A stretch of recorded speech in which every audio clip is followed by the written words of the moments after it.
Baik, untuk hari ini kita akan mempelajari yang namanya pertemuan kedua kita akan mempelajari yang namanya penggolongan biaya di mana saya izin share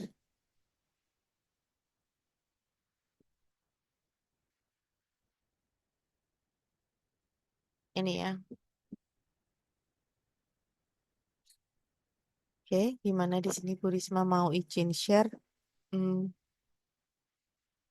terkait pertemuan kedua kita adalah penggolongan biaya.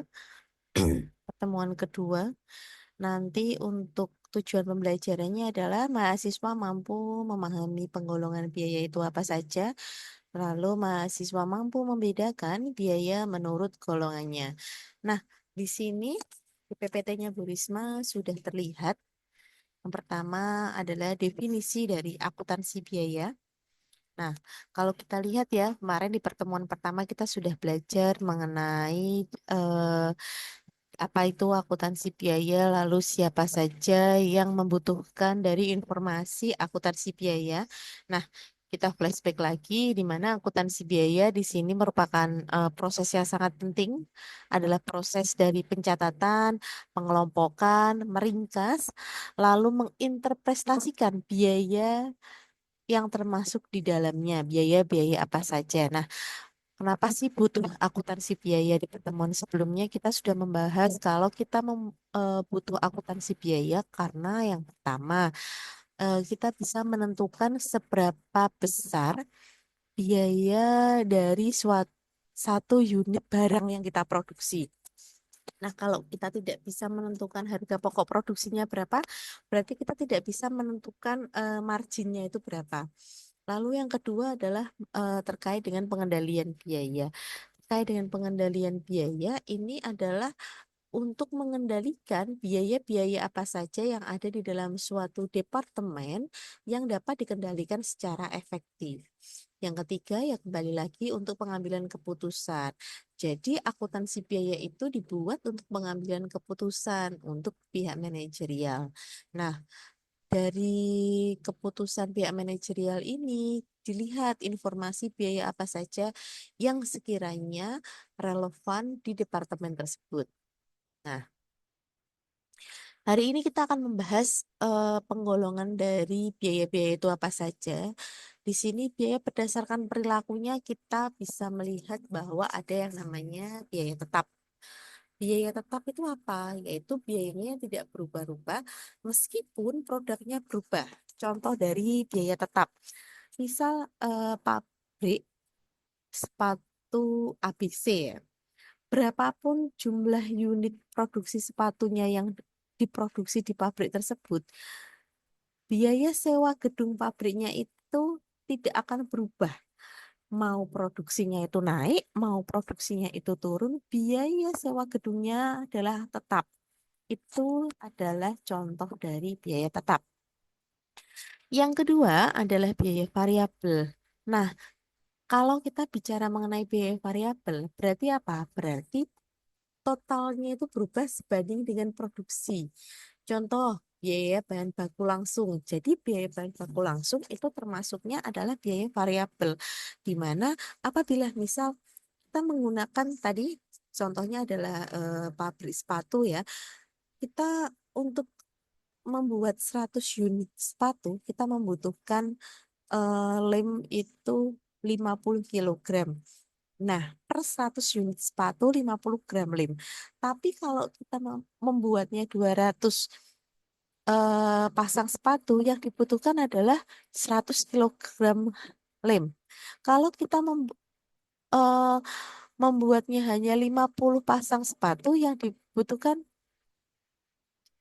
25 kilogram lem. Jadi apa artinya adalah besaran dari variabel tersebut berfluktuasi sebanding dengan jumlah kapasitas produksi yang dihasilkan dalam suatu departemen tersebut. Kalau misal apa namanya produknya yang dibuat banyak berarti tambahan biaya variabelnya, biaya bahan bakunya juga semakin tinggi. Begitu juga sebaliknya, kalau semakin rendah ya berarti biaya variabelnya juga ikut turun.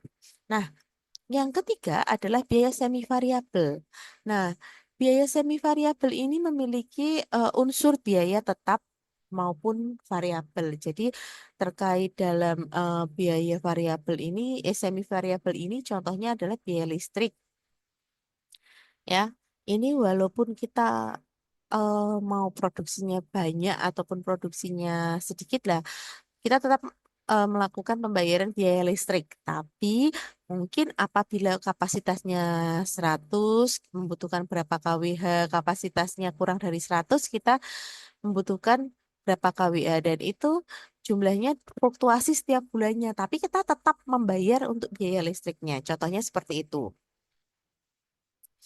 Nah, teman-teman, di drive yang eh ada di ini ya, di drive yang Bu Risma buka ini adalah drive yang teman-teman bisa buka di grup ya. Sudah Bu Risma share juga di grup tentang di sini Bu Risma tambahkan untuk pertemuan kedua yakni penggolongan biaya, lalu ada buku akuntansi biaya. Nah, buku akuntansi biaya ini bisa kita jadikan panduan ya, teman-teman ya.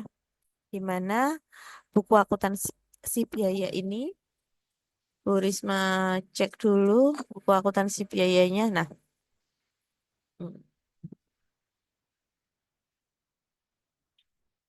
ini masuknya ke bab 3 kalau ini ya. Bab 2 dan bab 3. Kita buka dulu sembari kita jalan PPT-nya.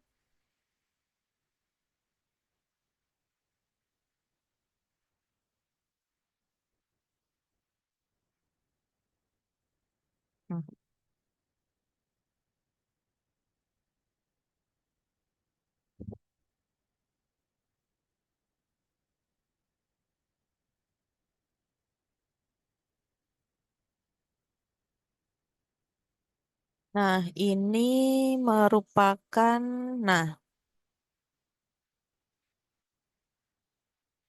ini merupakan contoh dari biaya tadi ya. Ada biaya bahan baku, biaya tenaga, biaya listrik, lalu ada tadi biaya sewa pabrik. Nah, ini klasifikasi biaya.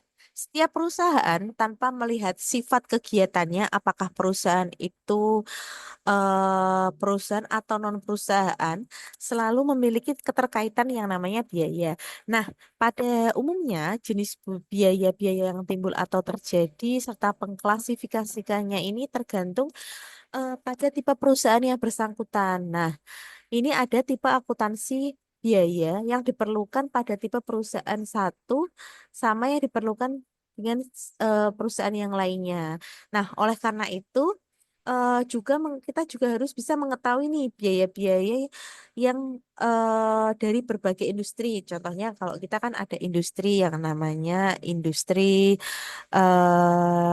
dagang, jasa, sama manufaktur ya teman-teman ya. Itu ya juga pengelompokan klasifikasi biayanya juga berbeda-beda. Nah, di sini ada biaya menurut fungsinya. Kalau tadi di PPT-nya Bu Risma tadi berdasarkan perilakunya, biaya itu dibagi menjadi 3, yakni biaya tetap, variabel. Nah, lalu kalau untuk biaya di sini berdasarkan hubungannya dengan produk, berdasarkan hubungannya dengan waktu, berdasarkan dengan hubungannya dengan dan berdasarkan hubungannya dengan lain-lain. Di sini akan kita bahas ya teman-teman ya.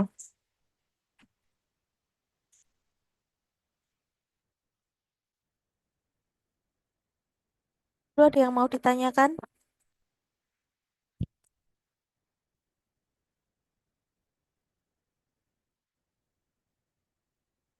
Nah, tadi kita sudah membahas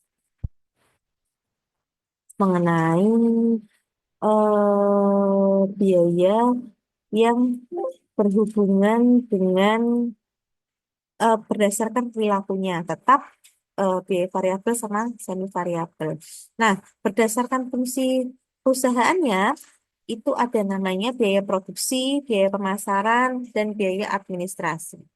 Nah, biaya produksi ini kaitannya adalah dengan pembuatan produk. Jadi yang namanya dengan kegiatan pembuatan produk itu bisa kita namakan dengan biaya produksi. Kalau biaya pemasaran itu hubungannya untuk menjual dan mendistribusikan produk, bisa biaya iklannya, administrasi pemasarannya, nah biaya iklan. Nah, itu termasuknya biaya pemasaran. Kalau di sini biaya administrasi itu adalah biaya yang digunakan untuk mengelola dari perusahaan tersebut. Nah, di sini balik lagi kita ke buku ya. Nah, kalau di buku ini ada pengklasifikasian biaya berdasarkan waktu pengakuan atau timing recognition. Ada biaya produk, ada biaya period. Nah, di sini. Kalau untuk biaya produk, itu merupakan biaya yang terjadi dalam rangka membuat produk. Nah, biaya apa saja yang melekat pada produk. Jadi, biaya produk ini akan dipertemukan dengan pendapatan pada periode di mana produk tersebut dijual. Ya, nanti ya. Nah, selama produk tersebut belum dijual, artinya apa? Artinya biaya produk ini akan tetap melekat pada produk. Nah, produknya itu kalau masih disimpan di dalam gudang dan belum dikeluarkan untuk dijual, kita sebutnya dengan persediaan. Berarti apa biaya produk itu apabila produknya tersebut belum terjual, masih dalam penyimpanan yang ada di gudang, itu biayanya masuk ke dalam biayanya itu masih tetap masuk ke dalam produk tersebut, dalam persediaan ya. Karena melekat pada produk selama menjadi persediaan, biaya produk juga disebut sebagai biaya persediaan. Jadi ketika teman-teman menemukan biaya produk atau biaya biaya produk atau biaya persediaan, berarti teman-teman tidak usah bingung apa itu yang disebut dengan biaya produk. Nah, kedua ada period cost atau yang namanya biaya periode. Biaya periode ini adalah biaya yang terjadi selama satu periode yang kaitannya dengan pembuatan produk. Nah, biaya periode ini sifatnya ini tidak melekat pada produk dan nanti akan dipertemukan di saat teman-teman nanti menghitung laba atau rugi pada periode yang bersangkutan. Jadi kalau biaya produk tadi ya, biaya produk nanti melekatnya pada produk, pada persediaan. Itu nanti teman-teman temukan di neraca. Kalau eh, masuknya bisa ke neraca terkait dengan persediaan produknya itu berapa. Tapi kalau untuk biaya period atau cost periodnya itu teman-teman nanti menemukannya itu diperhitungkan di pendapatan untuk menghitung laba rugi yang bersangkutan. Jadi eh, teman-teman harus bisa membedakan antara biaya produk atau produk cost dan biaya period, period cost-nya itu berdasarkan waktu pengakuannya atau timing recognition-nya. Nah, selanjutnya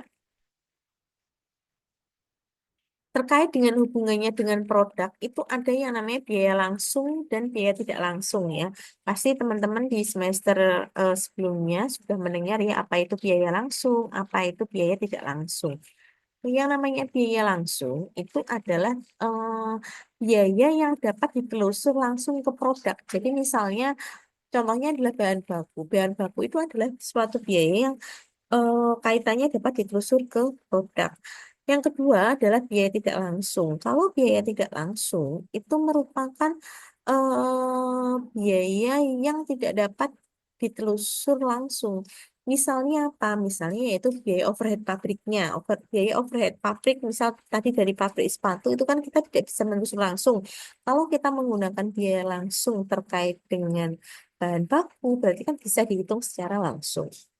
Nah, nih ya, biaya langsung itu sering disebut dengan direct cost, sedangkan biaya tidak langsung sering kita sebut dengan indirect cost. Di mana biaya langsung ini tadi yang Bu Risma katakan di awal bahwa biaya tersebut dapat ditelusur secara langsung ya ke sasaran atau objek dari biayanya seperti apa. Nah, untuk di sini contoh cara penelusuran biayanya, misal di sini. gini ya, saya berikan di sini adalah ada contoh ilustrasinya ya, teman-teman ya. Misal Nona A, dia ingin pergi nonton dan makan di malam hari. Nah, kita mau tahu nih cara menelusur biaya tersebut. Nah, maka kita lihat dulu identifikasinya objeknya selama nah, di malam hari itu apa misal biaya langsungnya berarti yang bisa kita catat langsung dan itu adalah biaya tiket bioskopnya, biaya makannya. Nah, mungkin sedangkan biaya tidak langsungnya, nah itu adalah pembelian tas atau pembelian sepatu saat mau pergi nonton. Nah, itu bisa kita katakan biaya yang tidak langsung seperti itu. Atau misal tadi yang Bu Risma bilang ya, terkait biaya langsung berarti apa? Biaya bahan bakunya untuk membuat sepatu tersebut. Bisa dibutuhkan lemnya berapa, dibutuhkan karetnya berapa, dan lain-lain. Terus biaya tidak langsungnya apa? Berarti misal pada saat pembuatan sepatu tersebut terjadi human error atau apa. Jadi adalah biaya yang tidak langsung berhubungan dengan barang tersebut atau barang yang kita produksi tersebut. Nah,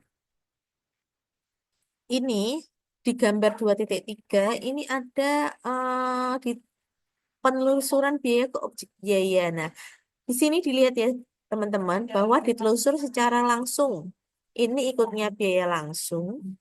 Ini ditelusur secara tidak langsung, ditelusur secara langsung. Nah, ini bisa dikaitkan dengan biaya tidak langsung ya di sini ya. Nih. Oke, sampai sini ada yang mau ditanyakan?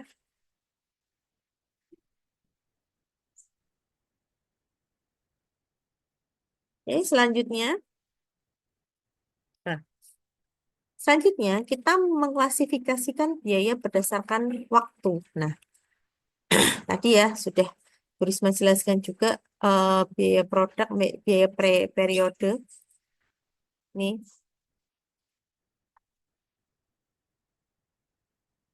ini ya teman-teman ya. Biaya terkait kaitannya dengan waktu atau berdasarkan waktunya biaya produk, biaya periode. Biaya produk tadi melekat produk sampai dijual, diakui sebagai beban penjualan. Kalau biaya periode langsung dibebankan pada saat periode terkait. Contoh tadi ya, sudah paham ya, limnya berapa yang dibutuhkan untuk memproduksi sepatu. Lalu biaya periode, misal kita membutuhkan pemasaran untuk memasarkan sepatu tersebut. Nah, itu adalah contoh dari biaya periodenya. Nih, ini adalah biaya untuk keputusan. Kalau kita terkait dengan biaya untuk keputusan, kita pasti ada biaya relevan dan biaya tidak relevan. Nah, kalau yang pertama itu adalah biaya relevan, itu berarti berbeda antara alternatif. Kalau biaya tidak relevan, itu tidak berbeda antara alternatif. Nah, ini bisa kita lihat juga ya teman-teman ya. Selanjutnya, ini udah contoh soal berarti langsung ke sini aja. Nah, selanjutnya adalah di sini berdasarkan hubungannya dengan produk tadi ya, biaya produksi. Kalau biaya produksi ya ini biaya yang digunakan untuk produksi yang terdiri dari bahan baku langsungnya, tenaga kerja langsungnya, dan biaya overhead pabriknya. Kalau biaya non produksi berarti adalah biaya yang tidak berhubungan dengan proses produksi. Seperti tadi administrasi umum, dia kan nggak berhubungan ya sama proses produksi. Nah, terus misal biaya pengiriman, biaya pelayanan pelanggan, terus gaji eksekutif, biaya proses data, biaya satpam kantor. Nah, gaji akuntan itu kan berarti dia bukan termasuk dari biaya non produksi. Nih. Nah, ini adalah gambar dari arus fisik manufaktur dari perusahaan manufaktur, di mana di sini ada materialnya, ini ada labornya, ini ada overhead pabriknya ya, materialnya gabung jadi satu, di sini diproses, terus misal di sini jadinya adalah kursi. Berarti untuk menghasilkan satu kursi, satu unit kursi ini membutuhkan material berapa itu termasuk dengan biaya bahan baku, terkait dengan labornya adalah terkait dengan gajinya, overhead pabriknya terkait dengan listrik, terkait dengan biaya listriknya, yang jumlahnya dia bisa berfluktuasi seiring dengan banyak atau tidaknya jumlah kursi yang diproduksinya. Kalau ini ya. Lalu selanjutnya ada namanya biaya bahan baku. Nah, kalau kita membahas biaya bahan baku, berarti apa? Berarti adalah biaya yang digunakan untuk membeli bahan, lalu untuk membuat barang tersebut dari material yang semulanya tadi di sini contohnya adalah kayu, hanya kayu, itu diolah menjadi barang jadi. Barang jadinya apa? Finishing goods-nya adalah kursi, meja, dan lain-lain. Nah, bahan baku atau direct material ini yaitu bahan baku yang dipakai secara langsung dalam proses produksi ya. Contohnya tadi kayu yang dipakai membuat mebel, kain yang dipakai untuk membuat pakaian, lalu karet mungkin yang dipakai untuk membuat ban, tepung untuk membuat kue dan lain-lain. Nah, lalu yang kedua adalah biaya bahan baku tidak langsung atau indirect material. Nah, terkait dengan indirect material, ini juga sering disebut sebagai bahan penolong. Jadi biasanya kalau di perhitungan perhitungannya itu ada BBP, BBP, biaya bahan penolong, ada biaya bahan baku, BBP, ada BOP, ada biaya overhead pabrik. Nah, teman-teman di sini nggak boleh asing sama singkatan-singkatan dari biaya-biaya ini. Nah, yang termasuk dalam bahan penolong adalah bahan-bahan yang digunakan untuk menyelesaikan suatu produk, tetapi dia itu jumlahnya relatif kecil dan atau pemakaiannya bukan menjadi bahan produk jadinya ya.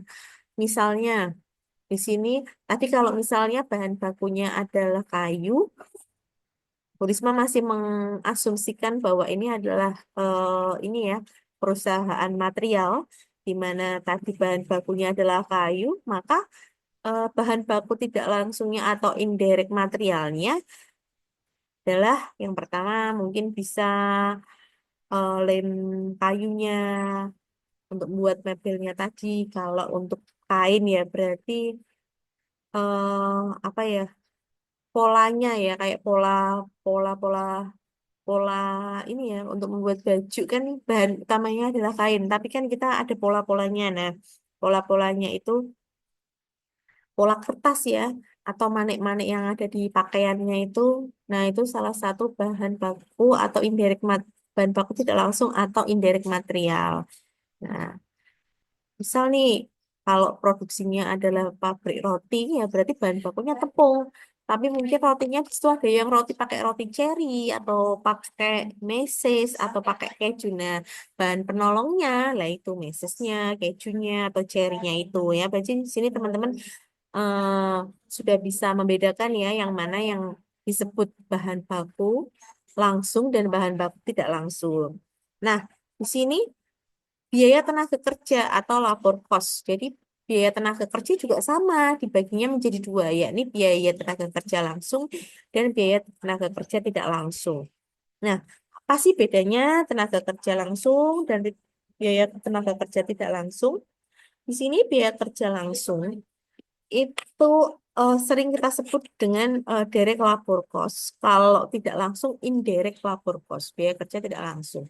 Nah, kalau langsung itu gaji atau upah tenaga kerja yang diberikan kepada pekerja yang secara langsung berhubungan dengan memproses bahan baku menjadi barang jadi.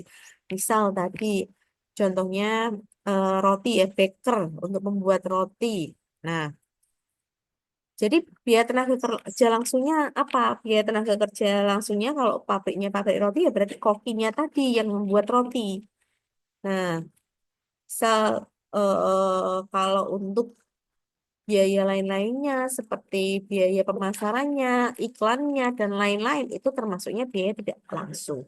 Nah, biaya tidak langsung ini adalah gaji atau upah yang diberikan kepada pekerja yang dia itu secara tidak langsung terlibat dalam proses produksi.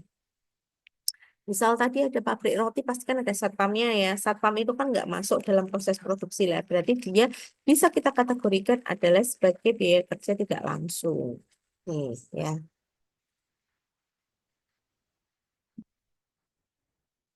Ini juga ada nih, biaya overhead pabrik. Biaya overhead pabrik adalah biaya yang timbul dalam proses produksi selain biaya bahan baku dan biaya tenaga kerja langsung. Tadi kan BOP, ada BTKL, BOP, BBP. Nah, itu kita membahas biaya tenaga kerja. Nah, biaya yang termasuk dalam overhead pabrik, apa aja sih yang termasuk dalam overhead pabrik ini? Ada biaya bahan baku tidak langsung. Nah, yang langsung termasuknya biaya bahan baku, yang tidak langsung masuknya biaya overhead pabrik. Jadi nanti kalau misal teman-teman menemukan soal ya, ini Bu Risma belum masuk ke soal, ada yang namanya biaya bahan baku tidak langsung, ya berarti itu masuknya ke biaya overhead pabrik ya. Lalu yang kedua adalah biaya tenaga kerja langsung. Biaya tenaga kerja tidak langsung sama ya biaya overhead pabrik. Contohnya tadi satpam ya. Lalu biaya penyusutan pabrik. Ini kan biaya penyusutan pabrik kan dia nggak masuk ini ya, nggak langsung secara operasi untuk membuat produk bahan baku menjadi barang jadi. Jadi dia masuknya juga ke biaya overhead pabrik. Contohnya apa? Ya penyusutan gedung, penyusutan mesinnya, itu masuknya ke biaya overhead pabrik. Nah, biaya lain-lain seperti contohnya listrik, air, terus PBB, bayar PBB, bayar pemakaian peralatan pabrik, bayar asuransi pabriknya, lalu misal lain-lain ya masih banyak ya terkait dengan biaya lain-lain pabrik yang masuk di dalam kategori biaya overhead pabrik. Nah, nih sampai sini kita tadi sudah membahas ya teman-teman ya terkait dengan biaya tenaga awal kita membahas mengenai bahan baku. Ada direct material sama indirect material. Kalau yang direct material itu terkait dengan bahan baku yang dipakai secara langsung untuk proses produksi. Kalau yang indirect material adalah bahan baku atau kita sering sebut BBP ya, bahan penolong, biaya bahan penolong itu dia masuk ke dalam suatu proses produksi tapi dia bukan hal yang material. Jumlah pemakaiannya relatif kecil. Lalu kita juga sudah membahas biaya tenaga kerja. Biaya tenaga kerja ini ada dua, yakni langsung dan tidak langsung. Kalau yang langsung itu yang langsung berhubungan dengan proses produksi. Kalau yang tidak langsung berarti dia tidak berhubungan dengan proses produksi. Contohnya ini ya Pak Satpam, terus mandor, itu juga dia kan nggak berhubungan langsung ya sama proses produksi ya. Jadi dia nggak ini ya tidak termasuk dalam biaya tenaga kerja langsung. Terus biaya overhead pabrik juga kita sudah membahas ya teman-teman. Terkait biaya overhead pabrik bahan baku tidak langsung ya tadi ya. Misal bahan penolongnya ya masuknya ke biaya overhead pabrik. Terus biaya tenaga kerja tidak langsungnya masuknya ke overhead pabrik. Terus lalu ada biaya penyusutan. Biaya penyusutannya masuknya ke biaya overhead pabrik. Nah, terus kita di sini selanjutnya mungkin ada yang mau ditanyakan dulu sampai sini. Teman-teman ada yang mau ditanyakan sampai sini? Oke. Kalau belum ini klasifikasi biaya berdasarkan terminologi biaya. Ini ada biaya utama, biaya konversi, tapi ini eh, kita akan pelajari di after ujian tengah semester ya. Di sini ya biaya konversi atau conversion cost. Nah, kalau biaya utama ini merupakan penggabungan dari bahan baku dan bahan baku langsung dan tenaga kerja langsung. Jadi yang langsung-langsung sama proses produksi itu masuknya ke biaya langsung, biaya bahan baku langsung dan tenaga kerja langsung. Kalau konversi itu nanti masuknya ke biaya penggabungan antara biaya tenaga kerja langsung dan biaya overhead pabrik. Nah, ini ya. Ini adalah diagram diagram Venn-nya terkait dengan bahan baku ya. Hmm. Ini kita masuk ke contoh soal ya. Di sini di contoh soal data suatu usaha kecil untuk bulan Juli 2015 per unit adalah sebagai berikut. Di sini ada biaya tenaga kerja bahan baku langsung berarti biaya bahan bakunya itu 8.500. Lalu biaya tenaga kerja langsungnya 5.000 dan biaya overhead pabriknya 10.000. Terus kita cari nih berapa biaya utamanya. Berarti biaya utama tadi rumusnya apa? Biaya utama itu rumusnya adalah biaya bahan baku langsung ditambahkan dengan tenaga kerja. Berarti kita cek di sini. Biaya bahan baku langsungnya 8.500, lalu ditambahkan dengan biaya tenaga kerja langsungnya adalah 5.000. Berarti biaya utamanya adalah 13.500. Nah, ini asumsinya biaya utama adalah 13.500. Selanjutnya biaya konversi. Kita lihat rumusnya. Biaya konversi itu rumusnya terdiri dari biaya tenaga kerja langsung ditambah dengan overhead pabrik. Nah, di sini contoh soal kan sudah tertera kan. Untuk biaya tenaga kerja langsungnya 5.000, oke, 5.000 ya di sini ya. Ditambahkan dengan biaya overhead pabriknya adalah 10.000. Jadi biaya eh, biaya konversinya ya, ini salah ketik. Biaya konversinya adalah 15.000. Tadi juga sini untuk perhitungannya rumusnya gampang ya. Biaya utama dan biaya konversi. Ini cukup teman-teman hafalkan saja rumusnya. Kalau sudah ada soalnya nanti tinggal dimasuk-masukkan saja. Nah, selanjutnya adalah biaya semi variabel. Nah, kalau kita bicara mengenai biaya semi variabel tadi juga di PPT sudah dijelaskan. Ini ya, biaya produksi, mohon maaf, ini ya biaya tetap variabel sama semi variabel. Masuk lagi ke sini. Nah, biaya variabel itu biayanya yang berubah sebanding dengan volume produksi dalam rentang waktu yang relevan ya tentunya ya. Tetapi secara per unitnya tetap, jadi unitnya tetap. Contoh bahan baku, bahan perlengkapan, biaya penjualan, dan lain-lain. Lalu ada biaya tetap. Nah, kalau biaya tetap ini adalah biaya yang secara totalitas bersifat tetap dalam rentang waktu tertentu, misalnya dalam rentang waktu 1 bulan, itu gaji bagian produksi, pajak properti dan lain-lain itu tetap ya. Lalu semi variabel nih masuk nih. Biaya dalamnya mengandung unsur tetap tapi mengandung variabel. Nah, contohnya apa? Biasanya yang muncul itu biaya listrik, beban air. Itu masuknya ke biaya semi variabel. Nah, ini ada klasifikasi biaya berdasarkan periode waktunya. Nah, terkait dengan periode waktunya ada biaya pengeluaran modal sama pengeluaran pendapatan. Nah, dilihat di sini kalau pengeluaran modal berarti biaya yang dikeluarkan ini untuk memberikan manfaat di masa yang akan datang dalam jangka waktu panjang dan dilaporkan sebagai aktiva. Ya, ingat-ingat ya teman-teman ya. Kalau biaya pengeluaran modal, dia itu di neraca dilaporkan sebagai aktiva ya. Contoh pembelian mesin peralatan. Nah, ini kan kita mengeluarkan nih modal. Nah, kita catat tuh di laporan keuangan, di neraca, itu kita catatnya sebagai aktiva.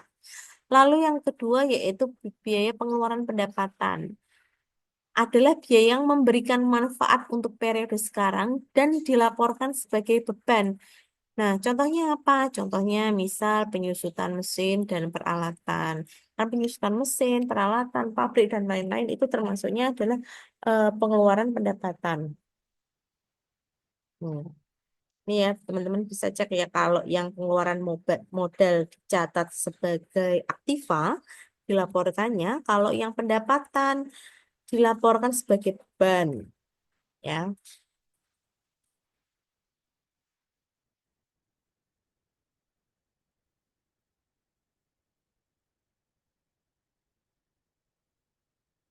Nih, oke.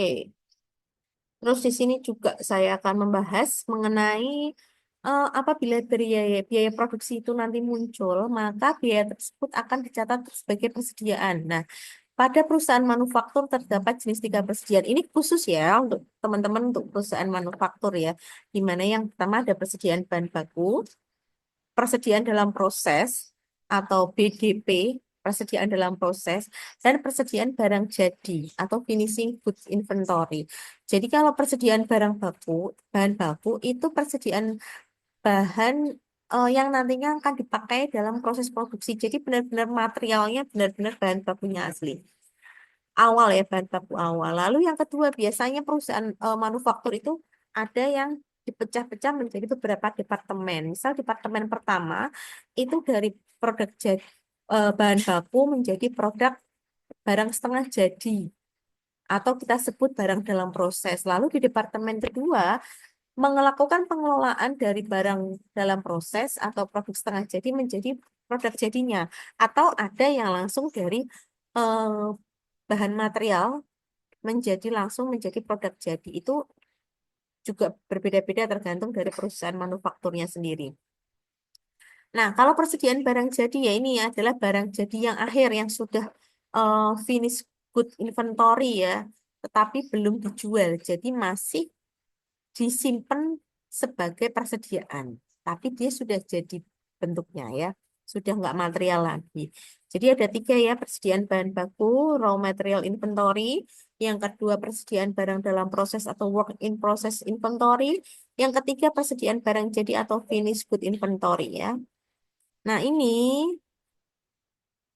teman-teman harus paham ketika persediaan bahan baku nih.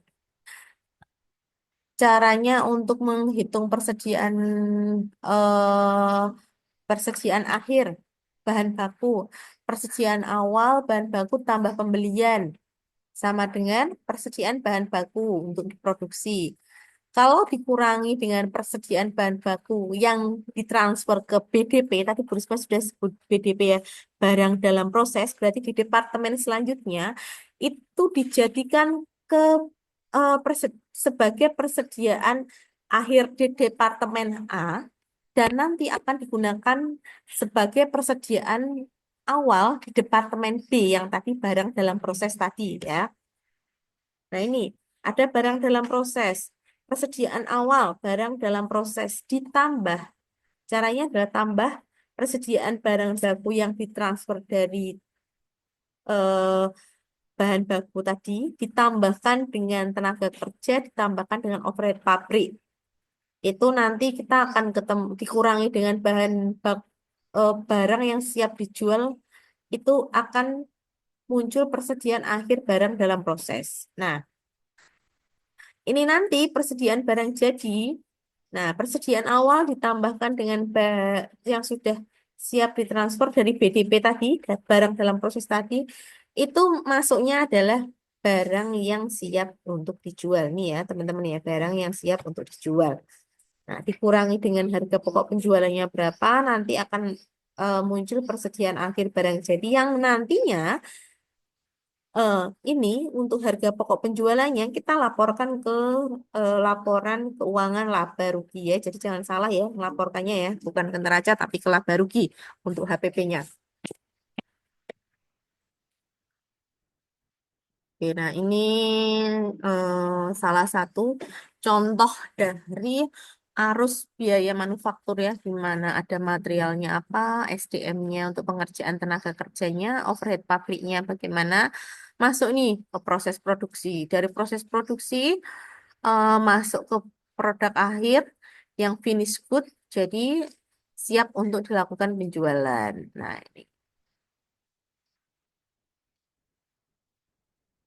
Nah, ini sudah masuk ke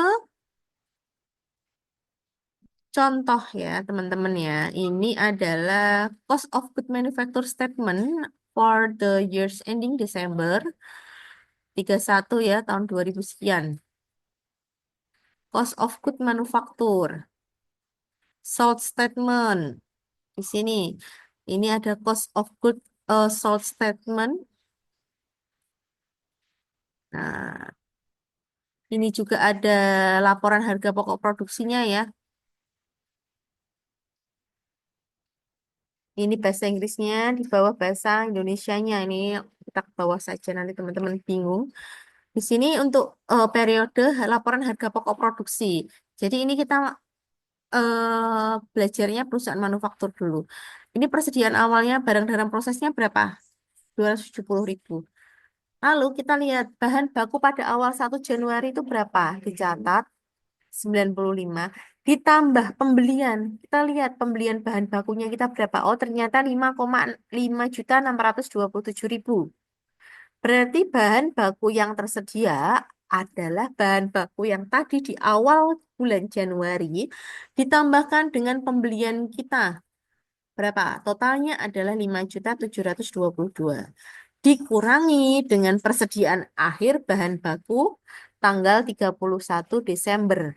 Misal di sini diketahui persediaan akhirnya adalah 72.000. Jadi bahan baku yang dipakai selama produksi adalah teman-teman tinggal kurangkan aja ya, yang 5.722 dikurangkan dengan 72.000. Persediaan akhirnya itu tinggal berapa? Berarti yang pakai selama kurun waktu 1 tahun itu adalah 5.650. Ini berarti bahan bakunya ya. Terus ada biaya tenaga kerja tidak langsungnya berapa? 1.220. Biaya overhead pabriknya berapa? Total biaya produksinya teman-teman tulis di sini dijumlahkan. Jumlahkan berapa? Ini di sini berarti 13.650.000. Nah, total biaya produksi sampai akhir tahun tersebut berarti berapa? 270.000. Kita lihat persediaan awal barang dalam proses 1 Januari ditambah dengan biaya total eh, dengan total biaya produksinya ditambah dengan 13.650. Jadi totalnya adalah 13.920.000. Nah, di sini apabila ada persediaan akhir barang dalam proses, berarti teman-teman jangan lupa kurangkan dengan persediaan akhir barang dalam proses. Karena barang dalam proses itu kan ikutnya tadi ya persediaan ya, dia belum siap jual, jadi kita kurangkan di sini. Jadi untuk total harga pokok produksinya sampai dengan tanggal 31 Desember adalah 13.610. Nah, ini ya.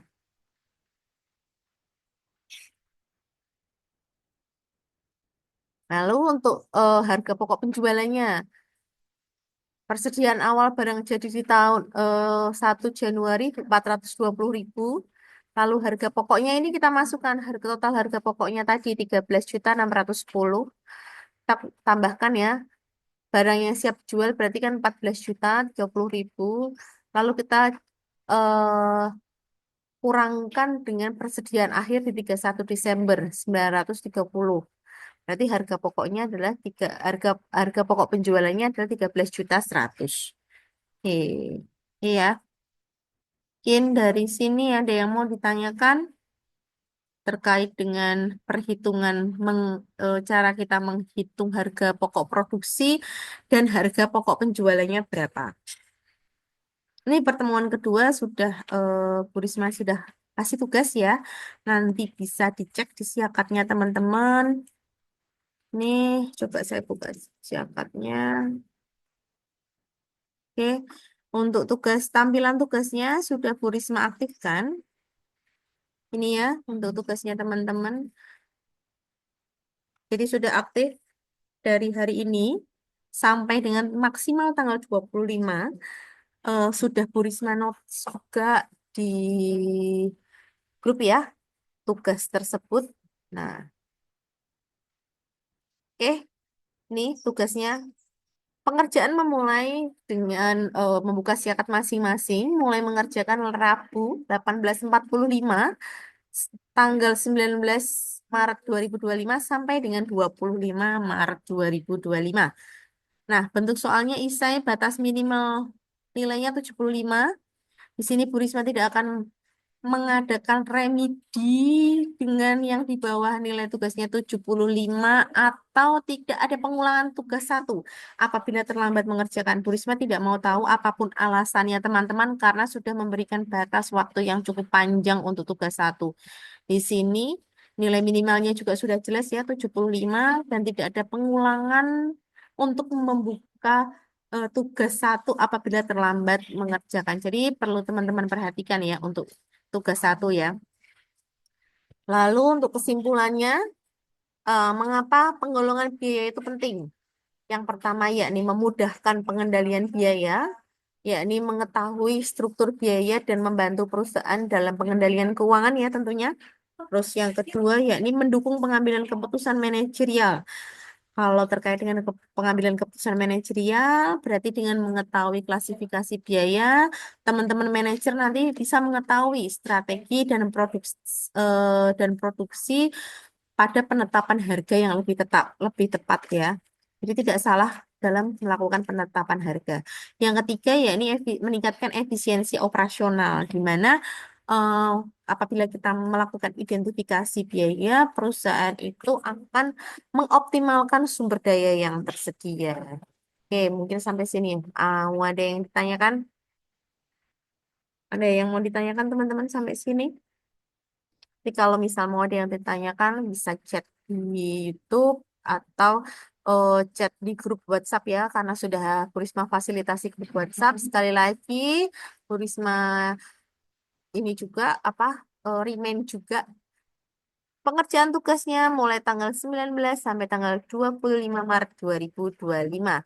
Ya, tidak ada pengulangan untuk tugas satu apabila terlambat mengerjakan dan tidak ada remedi di bawah nilai tugas 75. Oke, lalu Bu Risma mau ini ya, apa namanya? Akuntansi biaya. Hmm. Ini Bu Risma akan masuk resume ke pertemuan kedua. Sini mungkin nanti akan membantu ya, tugasnya dari teman-teman itu seperti apa. Akan masuk ke resume dulu. Yang pertama, ini jelas ya, saya besarkan aja. Oke. Nah, sini biaya variabel adalah biaya yang berubah secara proporsional dengan volume penjualan. Lalu yang kedua biaya tetap itu adalah biaya yang tetap jumlahnya dalam batas kapasitas tertentu meskipun volume penjualannya itu nanti akan berubah. Ketiga, biaya produksi langsung, di mana biaya bahan baku dan biaya tenaga kerja secara langsung ya yang dihitung. Biaya tidak langsung berarti biaya yang tidak dapat ditelusur secara langsung ke produk tertentu dan harus dialokasikan. Lalu yang kelima, biaya admin dan umum itu merupakan biaya yang dikeluarkan untuk keperluan administrasi dan operasional perusahaan. Jadi kalau ada biaya admin dan umum, yaitu terkait dengan administrasi dan operasional dari perusahaan itu sendiri. Lalu ada biaya semi variabel, contohnya tarif dasar ditambahkan penggunaan variabel. Lalu nomor 7, biaya relevan. Ini biaya yang hanya relevan dalam pengambilan keputusan manajerial tertentu ya. Tadi ya sudah dijelaskan juga ya terkait dengan biaya relevan. Lalu di sini biaya tenggelam. Nah, biaya tenggelam ini ada biaya yang dikeluarkan dan tidak dapat dikembalikan. Itu klasifikasi dari biaya tenggelam. Lalu biaya peluang. Di sini biaya yang terkait dengan alternatif yang dikorbankan dalam pengambilan keputusan ya. Tadi ya biaya peluang ya. Lalu yang terakhir adalah biaya standar, merupakan biaya yang digunakan sebagai dasar penyusunan. Oke, ya ada yang mau ditanyakan sampai dengan terakhir terkait dengan resum pertemuan dari bab 2 kita pada siang pada malam hari ini.